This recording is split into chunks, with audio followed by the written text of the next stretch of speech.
السلام علیکم اسٹوڈنٹس ہم تحریک علی گڑھ پڑھ رہے ہیں اور آج ہم اس تحریک کی ادبی خدمات کا جائزہ لیں گے۔ اس سے پہلے تحریک علی گڑھ کی سیاسی، مذہبی، تعلیمی، سماجی اور مذہبی خدمات ہم پڑھ چکے ہیں۔ آج ادبی خدمات اور تحریک علی گڑھ نے جو اثرات مسلمانوں پر مرتب کیے اس کا جائزہ لیں گے۔ علی گڑھ تحریک نے ادبی حوالے سے بھی مسلمانوں کی بڑی خدمت کی اور انمٹ نقوش جو ہیں وہ مسلمانوں کی زندگیوں پر اور برصغیر کی تاریخ پر چھوڑے ہیں۔ سر سید احمد خان خود بہت ہی اچھا لکھنے والے تھے، لہٰذا سر سید احمد خان نے جو کتابیں لکھیں ان میں اردو زبان کا دفاع، آثار الصنادید، رسالہ اسباب بغاوت ہند، لائل محمدن آف انڈیا، تحقیق لفظ نثارہ، تاریخ سرکشی بجنور، خطبات احمدیہ، سیرت النبی، تفسیر القرآن، تبیین الکلام، عین اکبری، تذکرہ جہانگیری، تاریخ فیروز شاہی کی تدوین، جامع جم، یہ وہ کتابیں تھیں جو سر سید نے مختلف حوالوں اور مسلمانوں کی مختلف خدمات سر انجام دیتے ہوئے لکھیں۔ اردو زبان کا دفاع کرتے ہوئے سر سید 1867 میں بنارس کے ہندوؤں نے جب یہ مطالبہ کیا کہ عدالتوں میں اردو کے بجائے ہندی زبان اور دیوناگری رسم الخط کو جاری کیا جائے۔ اردو زبان ہندوستان میں ہی پروان چڑھی تھی اور بنیادی طور پر یہ صرف مسلمانوں کی زبان نہیں تھی بلکہ پورے ہندوستان میں بولی اور سمجھی جاتی تھی، لیکن پھر حالات و واقعات کے رخ نے اس کو صرف مسلمانوں کی زبان بنا دیا اور ہندو اس سے الگ ہو گئے۔ ہندوؤں کی اپنی زبان ہندی تھی جس کا رسم الخط دیوناگری تھا، اس کو جاری کرنے کا مطالبہ کیا گیا کیونکہ برصغیر میں جب مغل تھے تو فارسی جو تھی اس کو سرکاری زبان کا درجہ حاصل تھا اور پھر آہستہ آہستہ فارسی کی جگہ اردو بھی مقبول ہونے لگی۔ انگریزوں نے اردو زبان کو سرکاری زبان کا درجہ دیا ہوا تھا۔ سر سید احمد خان 1867 کے بنارس کے ہندوؤں کے مطالبے سے بہت زیادہ پریشان بھی ہوئے اور وہ جو ہندو مسلم اتحاد کے سفیر تھے آہستہ آہستہ انہوں نے اس بات کو جانچ لیا اور سمجھ لیا کہ ہندوستان میں ہندوؤں اور مسلمانوں کے راستے الگ الگ ہیں، لہٰذا انہوں نے اپنی پھر تمام کوششیں مسلمانوں کی تعلیم کے لیے وقف کی اور جب اردو کے خلاف پروپیگنڈا بڑھنے لگا تو انہوں نے اردو ڈیفینس سوسائٹی قائم کر کے اردو زبان کا دفاع کیا، یعنی ایک باقاعدہ سوسائٹی بنائی جس کا مقصد یہ تھا کہ اردو زبان کا دفاع کیا جائے اور ہندوؤں کو ہندی سرکاری زبان بنانے سے روکا جائے، کیونکہ ہندوستان میں ہندوؤں کی اکثریت تھی اور وہ انگریزوں پر بہت زیادہ دباؤ ڈال رہے تھے۔ سر سید نے آثار الصنادید میں دہلی کی جتنی بھی پرانی عمارتیں، کھنڈرات، مدارس اور جو بھی تاریخی آثار موجود تھے اس کی معلومات اس کتاب میں فراہم کی ہے۔ یہ کتاب اس لحاظ سے بہت ہی شاندار ہے کہ اس میں مسلمانوں کا جو شاندار ماضی تھا اس کو بند کرنے کی کوشش کی اور دوسروں پر یہ واضح کرنا چاہا کہ مسلمان ایک شاندار ماضی رکھتے ہیں اور ہزارہا عمارتیں ان کے ساتھ وابستہ ہیں، وہ کوئی غیر اہم قوم نہیں ہے۔ تو اس طرح سر سید نے آنے والی نسلوں کے لیے ایک بہت بڑا کام کیا۔ رسالہ اسباب بغاوت ہند میں سر سید نے جنگ آزادی کی وجوہات بیان کی۔ انگریز اس کو بغاوت ہند کہتے تھے، لہٰذا سر سید نے بھی جنگ آزادی کے بجائے وہی لفظ استعمال کیا اور ایک یہ چھوٹا سا رسالہ تھا جو صرف حکومتی اراکین کے لیے تھا۔ اس میں حکومت برطانیہ کی پالیسیوں پر روشنی ڈالی کہ کس طرح سے انہوں نے ہندوستانیوں کے ساتھ ناروا سلوک کیا، ایسی پالیسیاں اختیار کی جس سے غلط فہمیاں پیدا ہوئیں، اور وہی غلط فہمیاں جنگ تک مسلمانوں اور ہندوؤں دونوں کو لے گئی. یعنی اس میں صرف مسلمان ہی ذمہ دار نہیں ہیں بلکہ خود حکومت وقت بھی بہت زیادہ اس جنگ کی ذمہ دار ہے. اور یہ سر سید کا ایک بہت بڑا کارنامہ تھا کہ انہوں نے اصل صورتحال انگریزوں پر واضح کی. لائل محمدنس آف انڈیا، یہ وہ ساری کتابیں ہیں جن کا تذکرہ ہم پیچھے بھی پڑھ چکے ہیں، لیکن اب ہم اس کو ادبی خدمات میں مخصوص کر کے پڑھیں گے. لائل محمدنس آف انڈیا میں سر سید احمد خان نے برطانوی حکومت کو یہ باور کرانے کی کوشش کی کہ مسلمان سارے باغی نہیں ہیں، ان کے غیر وفادار نہیں ہیں. بنیادی طور پر انگریز مسلمانوں کو باغی بھی سمجھ رہے تھے اور انہیں غیر وفادار بھی قرار دے رہے تھے. ان کا خیال یہ تھا کہ مسلمان انگریزوں کے خلاف سازش اور جنگ میں مصروف ہیں اور تمام مسلمان ہی من حیث القوم جنگ آزادی میں شامل ہیں اور انگریز کے مخالف ہیں. لہٰذا سر سید نے اس غلط فہمی کا ازالہ کرنے کے لیے لائل محمدن آف انڈیا میں ان مسلمان خاندانوں کی فہرست پیش کی جنہوں نے 1857 کی جنگ آزادی میں انگریزوں کو بچایا بھی تھا اور اپنی قوم کے خلاف جا کر حکومت برطانیہ کا ساتھ بھی دیا تھا. تو آپ نے مسلمانوں کی خدمات اور وفاداریاں کا ذکر کر کے انگریز مسلم دشمنی کو کافی حد تک کم کرنے کی کوشش کی. گو کہ سر سید کو بہت زیادہ تنقید بھی برداشت کرنی پڑی، لیکن سر سید کا مقصد بہت عظیم تھا اور وہ یہی چاہتے تھے کہ مسلمانوں کو انگریزوں کے عطاب سے محفوظ رکھا جائے، انہیں بچایا جائے. اور یہ عطاب سے مسلمان تبھی بچ سکتے تھے جب انگریزوں کے دل و دماغ میں مسلمانوں کے خلاف جو نفرت بھری ہوئی تھی اس کو کم کیا جائے. آپ نے عیسائیت اور اسلام کے درمیان جو غلط فہمیاں تھیں ان کو بھی دور کر کے مسلمانوں اور عیسائیوں کو ایک دوسرے کے مذہب کے احترام کا سبق دیا. یعنی دونوں کامیں جو کہ ہم کتاب جن کی کتابیں الہامی تھیں اور دونوں الہامی کتابوں اور الہامی پیغمبروں کی پیروکار تھیں، ان کے درمیان باقی اقوام کی نسبت زیادہ ہم آہنگی ممکن ہو سکتی تھی. تو وہی پوائنٹ جو دونوں کے درمیان مشترک تھے سر سید نے انہیں باہر نکالا اور دونوں قوموں کو جوڑنے کی کوشش کی. تحقیق لفظ نصارہ، جنگ آزادی کے دوران سر سید کو یہ بھی پتہ چلا کہ بعض انگریز لفظ نصارہ کو اپنی توہین تصور کرتے ہیں. یعنی عیسائی جو تھے وہ جب مسلمان جب عیسائیوں کو نصارہ کہتے تھے تو اس سے انگریزوں کو اپنی توہین محسوس ہوتی تھی اور ان کا خیال یہ تھا کہ شاید ان کو برے نام سے یاد کیا جا رہا ہے. تو سر سید نے پھر اس لفظ کی تحقیق کر کے ایک رسالہ لکھا جس میں انگریزوں پر یہ واضح کیا کہ یہ ایک صفت ہے، یہ ناصرہ سے نہیں بلکہ نصر سے مشتق ہے، یعنی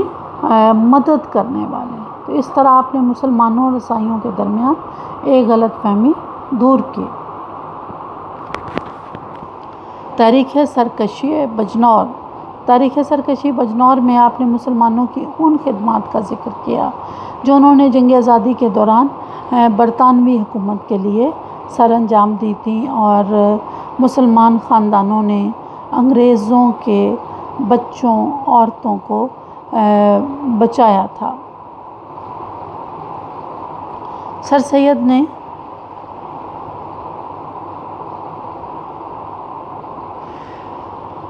آئین اکبری، تسک جہانگیری اور تاریخ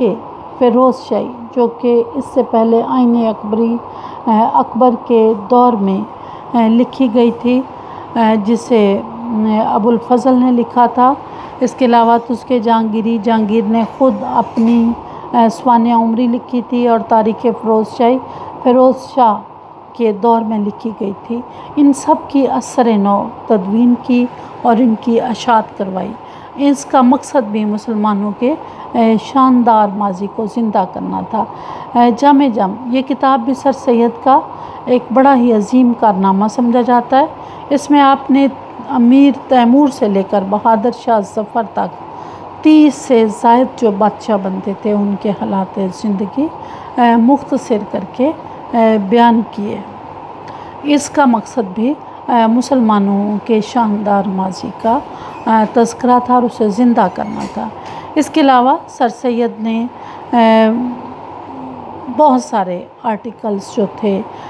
وہ لکھے، خاص طور پر رسالہ تہذیب الاخلاق میں سر سید مختلف مضامین جو تھے وہ لکھا کرتے تھے۔ سر سید خود بھی بہت اچھا لکھتے تھے اور سر سید نے ایک ایسی ٹیم بھی بنائی جو کہ ان ادبی خدمات کو آگے لے کر بڑھی اور بر صغیر میں ادب کے میدان میں سر سید کے ان ساتھیوں نے بڑا ہی عظیم کارنامہ سر انجام دیا۔ سر سید کے کچھ ہم عصر ساتھیوں نے، سر سید احمد خان خود تو لکھتے ہی تھے، لیکن مولانا شبلی نعمانی نے بھی ان کی لکھی ہوئی سیرت النبی، الفاروق اور الغزالی نے بہت زیادہ شہرت دوام پائی۔ مولانا نذیر احمد نے مرات العروس، توبۃ النصور، ابن الوقت جیسے ناول لکھ کے معاشرتی مسائل کا تذکرہ کیا اور انہیں بہتر کرنے کی کوشش کی۔ مولانا حالی نے مسدس حالی، موازنہ، دبیر و انیس اور دیوان حالی، حالی کی یہ مسدس حالی اور موازنہ، دبیر و انیس بہت ہی بہترین کتابیں اپنے وقت کی شمار کی جاتی ہیں۔ تحریک علی گڑھ جو ایک ہمہ جہت تحریک تھی جس کے بہت سے پہلو تھے اور جس کا مقصد ایک ہی تھا، مسلمانوں کے حالات کو ٹھیک کرنا، مسلمانوں کی پسماندگی دور کر کے، ان کی جہالت دور کر کے انہیں تعلیم یافتہ بنانا، مسلمانوں کی کمزور معیشت کو درست کر کے انہیں روزگار مہیا کرنا، مسلمانوں کے اندر موجود سماجی برائیوں کی اصلاح کر کے سماج کو بہتر کرنا، سیاست کے میدان میں مسلمانوں کو زندہ رکھنا اور انگریزوں کے عتاب سے انہیں بچانا، یہ کئی طرح کے مقاصد لے کر تحریک علی گڑھ شروع ہوئی۔ اور تحریک علی گڑھ برصغیر کی وہ واحد تحریک تھی جس نے مسلمانوں پر بے پناہ اثرات مرتب کیے۔ یہ اثرات وقتی بھی تھے اور دور رس بھی تھے۔ اس کے بہت سارے فوائد بھی مسلمانوں کو ملے۔ انگریزوں اور مسلمانوں کے درمیان شکوک و شبہات دور کرنے کی کوشش کی گئی۔ سر سید سب سے پہلے شخص تھے جنہوں نے مغربی علوم کے بارے میں مسلمانوں کے دلوں میں جو شک پایا جاتا تھا انہیں سمجھایا اور انہیں یہ باور کرایا کہ انہیں وقت کے تقاضوں کے مطابق اگر وہ جدید علوم نہیں سیکھیں گے تو وہ زندگی کی دوڑ میں دوسری قوموں سے مقابلے میں بہت ہی پیچھے رہ جائیں گے۔ بنیادی طور پر مسلمان علوم حاصل کیوں نہیں کرتے تھے؟ وہ انگریزوں کی نیت پر ہی شک کرتے تھے اور ان کا خیال یہ تھا کہ اگر وہ انگریز اور انگریزی تعلیم کے قریب ہوئے تو شاید ان کا مذہب، ان کا سماج، اس پر یہ چیزیں اثرات مرتب کریں گی۔ جدید علوم کو گناہ کی طرح سمجھا جاتا تھا، تو سر سید نے سر توڑ کوشش کی کہ مسلمان جدید علوم کو حاصل کریں اور اس کے لیے وہ جو کوشش بھی کر سکتے تھے وہ انہوں نے کی اور انگریزوں اور مسلمانوں کے درمیان شکوک و شبہات کو بہت حد تک کم کرنے میں کامیاب بھی ہوئے۔ برصغیر میں انگریزوں کی آمد کے بعد مسلمانوں نے انگریزی زبان اور مغربی علوم کے حصول کی طرف کوئی توجہ نہیں دی تھی، اس لیے وہ تعلیمی میدان میں ہندوؤں سے بہت پیچھے رہ گئے تھے۔ تحریک علی گڑھ کے ذریعے سر سید نے مسلمانوں کو جدید علوم سے آراستہ کیا اور انہیں ہندوؤں کے مد مقابل کھڑا کیا۔ ملازمتوں کے حصول کے لیے بھی مسلمانوں کے لیے مخصوص کوٹا سر سید چاہتے تھے کہ مقرر کر دیا جائے، اور پھر سر سید نے علی گڑھ کے پلیٹ فارم سے اس کو ممکن بھی کر دکھایا۔ مسلمانوں کو ملازمتوں میں مخصوص کوٹا ملا، اور جس سے مسلمانوں کی حالت زار کافی بہتر ہوگی۔ اس کے ساتھ ساتھ مسلمان تجارت اور صنعت و حرفت میں بھی دلچسپی لینے لگے۔ انگریزوں نے اپنے دور اقتدار میں اردو اور فارسی کو پس پش ڈال کر انگریزی کو رائج کرنا شروع کر دیا، اور جب انگریزوں نے اردو اور فارسی کو پیچھے دھکیلا تو ہندو کیوں پیچھے رہتے؟ لہٰذا ہندوؤں نے اردو کے خلاف بھرپور تحریک چلائی، لیکن سر سید نے الہ آباد میں اردو ڈیفینس سوسائٹی قائم کر کے اردو زبان کی حفاظت کرنے کی بھی کوشش کی۔ تحریک علی گڑھ نے مسلمانوں کو تعلیم یافتہ، روشن خیال اور جدید دور سے ہم آہنگ قیادت بھی فراہم کی۔ علی گڑھ کے طلباء بعد میں بڑے صغیر میں مسلمانوں کے نامور لیڈر بنے۔ ان میں مولانا محمد علی جوہر، مولانا شوکت علی، مولانا حسرت موہانی، مولانا ظفر علی خان اور مولوی عبدالحق وغیرہ، یہ وہ لوگ تھے جو تحریک پاکستان میں پیش تھے، اور یہ تمام لوگ علی گڑھ کے ہی فارغ التحصیل طلباء تھے۔ علی گڑھ سے کہا جاتا ہے کہ جو بھی صدا بلند ہوتی تھی، یعنی علی گڑھ سے صدا بلند ہونے سے مراد کہ جو بھی وہاں سے پڑھ کر نکلتا تھا اس کی گونج پورے ہندوستان میں سنائی دیتی تھی۔ وہ اس قابل ہوتا تھا کہ اپنی آواز ہندوستان کے تمام مسلمانوں تک پہنچا سکے۔ مسلم لیگ کا قیام بھی علی گڑھ کے اثرات میں سے ایک بہت بڑا اثر سمجھا جاتا ہے۔ مسلم لیگ کے قیام میں تحریک علی گڑھ کے اکابرین نے بڑا ہی اہم کردار ادا کیا تھا، اور 1886 میں جو محمدن ایجوکیشنل کانفرنس قائم کی گئی تھی، اس کے اجلاس ہر سال ہوتے تھے۔ 1906 میں بھی اس کا اجلاس ہوا، اور اسی اجلاس میں فیصلہ کیا گیا تھا کہ ہندوستان کے مسلمان اپنے لیے ایک الگ جماعت جو ہے وہ بنانا چاہتے ہیں، اور پھر بالآخر 14 اگست 1947 کو مسلمان اسی مسلم لیگ کے پلیٹ فارم تلے اپنی ایک الگ سیاسی جماعت بنانے میں بھی کامیاب ہو گئے۔ سر سید نے شملہ وفد کے ذریعے مسلمانوں کے سر سید احمد خان کے تیار کردہ لوگوں نے شملہ وفد کے ذریعے مسلمانوں کے لیے جداگانہ انتخاب کا مطالبہ کیا، تاکہ مسلمان اپنے نمائندے خود منتخب کر کے اپنے حقوق کی حفاظت کر سکیں، اور یہ بہت ہی کامیاب رہا تھا۔ سر سید نے علی گڑھ کالج قائم کر کے مسلمانوں کے لیے ایک تعلیمی مرکز بھی قائم کر دیا، اور تعلیمی مرکز کے ساتھ ساتھ یہ ایک سیاسی مرکز بھی بن گیا۔ ہندوستان کے کونے کونے سے مسلمان یہاں آ کر تعلیم بھی حاصل کرتے تھے، اور اس کے ساتھ ساتھ ایک ایسے کامیاب انسان بن کر یہاں سے نکلتے تھے کہ جا کر اپنے علاقے کے لوگوں کی خدمت بھی کرتے تھے۔ یوں تحریک علی گڑھ نے علمی ترقی کے ساتھ ساتھ مسلمانوں کی معاشرتی اور اخلاقی اصلاح کی جانب بھی بھرپور توجہ دی۔ تحریک علی گڑھ شروع کرتے وقت سر سید کا یہ عزم تھا کہ فلسفہ ہمارے دائیں ہاتھ میں، نیچرل سائنس بائیں ہاتھ میں، اور لا الہ الا اللہ محمد رسول اللہ ہمارے سر کا تاج ہوگا۔ اس لیے آپ نے اسلامیات کی لازمی تعلیم، نماز اور روزہ کی پابندی، مسلمان طلباء کی کردار سازی پر بھرپور توجہ دی، اور علی گڑھ کے طلباء کو مغربی تہذیب کے منفی اثرات سے بچایا۔ اچھے اثرات تو کہ سر سید اچھے اثرات کے خود بھی حامل تھے۔ جدید علوم جو کہ انگریزوں نے شروع کیے، اور سائنس کی جس طرح سے ترقی ہوئی، سر سید اس کے مداح تھے اور چاہتے تھے کہ مسلمان اس کو سیکھیں، لیکن کچھ ایسی چیزیں تھیں جو شاید مشرقی اور اسلامی تہذیب میں انگریزوں کی ممکن نہیں تھی، لہٰذا جو مغربی تہذیب میں منفی چیزیں تھیں انہیں سر سید نے روکنے کی کوشش کی، مسلمانوں کو اس سے محفوظ رکھا، اور اس کے ساتھ ساتھ انہوں نے مغربی لباس، عادات و اطوار، وضاقت اور اخلاق و کردار کو